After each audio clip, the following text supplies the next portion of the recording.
It looks.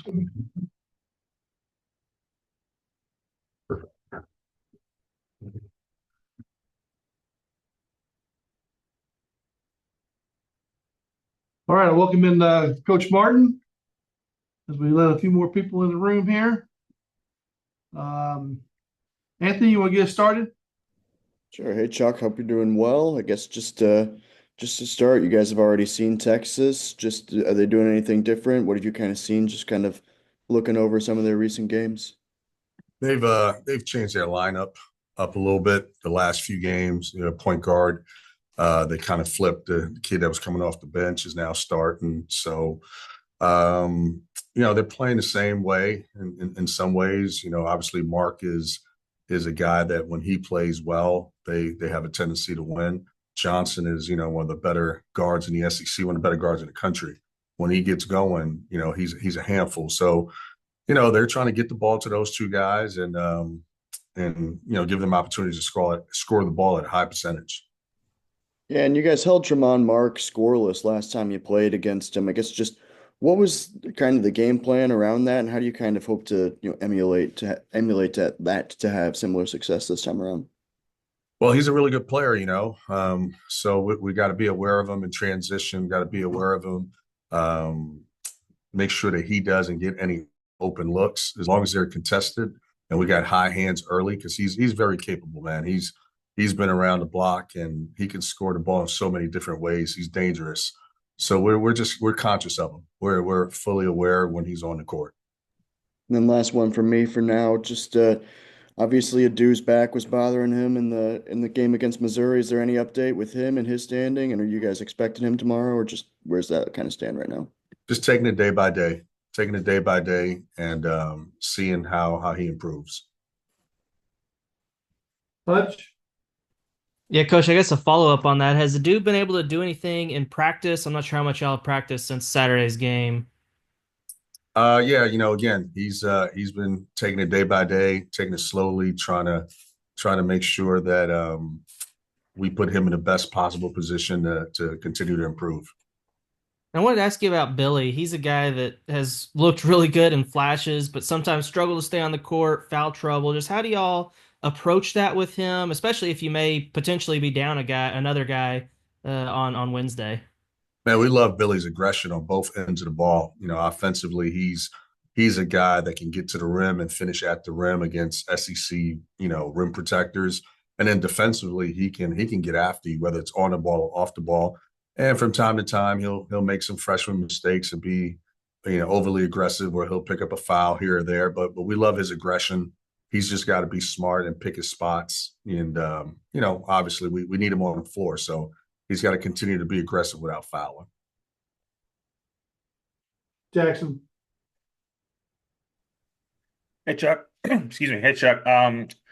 Big Z, the scoreless game against Auburn, it seemed like the team maybe struggled getting him the ball in the post, and those struggles weren't right quite there against Missouri. What did you guys do differently to be able to find him inside a little bit more consistently? Well, I think we just watched the tape and studied the tape and took a look at opportunities where he may have had the advantage, where teams decide that they're going to switch their guards on to Z. I think the second half of the season, Z has done a great job, and our guards have done a great job when teams have switched. We've made them pay for it. Z's rolled to the block and scored around the basket. So all we did was watch the film and say, okay, you know what, we could have maybe gotten him the ball in this possession, and let's be a little bit more conscious of that going into the Missouri game. I think Trey Johnson went he scored 24 points, but he went 6 for 22, something like that against you guys. I mean, is that kind of a discrepancy that you guys might be happy with again? If he can maybe score some points, but if he's inefficient, that's an okay trade-off for you guys. Yeah, he's a good player, man. He's dangerous. He's super talented. He can score the ball against anyone in the country.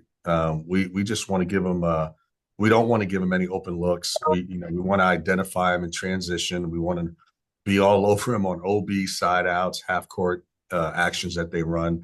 If he makes tough shots, then we'll live with the tough shots as long as we're defending the way we're capable and forcing him as well as the other guys on the team at Texas to take tough shots. I mean, have you sensed, you guys had the 3 losses to ranked opponents recently, and then you get the breakthrough against Missouri. Have you sensed maybe a boost to morale, confidence, whatever in recent days in practice? Or, I mean, you've been playing well. Maybe it hasn't quite translated in anything different around the building. No, I think it's a good feeling to get a win, whether it's against a ranked opponent or not. But I think last time I was on here with you guys, one of the things I talked about was Coach Cal had mentioned, let's just be the most improved team at the end of the year. Let's keep getting better. And so we've held true to that, whether it's Missouri or any other team, ranked team or not ranked team. Let's just keep getting better in practice. Let's continue to improve game by game and see what happens at the end of the year. And I think we're doing that. Yeah, just to follow up to that, I know moral victories might not mean much this late in the season, but watching the documentary that Calipari's Razor's Edge, I mean, you guys, the coaching staff, you guys were happy with the team after the loss to Auburn, or not happy, but you recognized how close you came. I mean, how big was that performance maybe in the grand scheme of things, looking back on challenging the #1 team in the country on the road? Yeah, you clarified it. I'm not sure if we were happy with the loss. Well, we weren't, but it was good to acknowledge that we were up, I think 1 or 2 with about 2.5 minutes in that game on the road against the #1 team in the country. It gives us some insight on who we are or who we're capable of being. When we're the best version of ourselves, we can compete and beat anyone in the country. But we've got to be the best version of ourselves. And last thing, Jonas Adu, I know Coach Cal's been kind of complimenting his defense. Just what are the specific things that he's maybe been improving upon in recent weeks to help and give him some more minutes on the defensive side of the floor? Yeah, Jonas is last year he was an all defensive player in the SEC. He's seen these teams play. He's played against these coaches. He has a better feel than most in terms of what opposing teams are trying to run. So in practice, it's real subtle. If you're not here every day, you may not notice it. But in practice, he'll take our bigs or our guards and say, "Hey, I recognize this action. This action is going to happen at this time, at this moment. This is what I'll do to help." And then you can see it in the games. He's the anchor. He's completely communicating with the other 4 guys in terms of what action's being run, how we can get him out of it, and staying true to our defensive game plan. He's been tremendous. Thanks, Chuck. Thank you. Anything else for Coach at this time? All right, Coach. Appreciate your time. Thank you very Appreciate you much. guys. Thank you.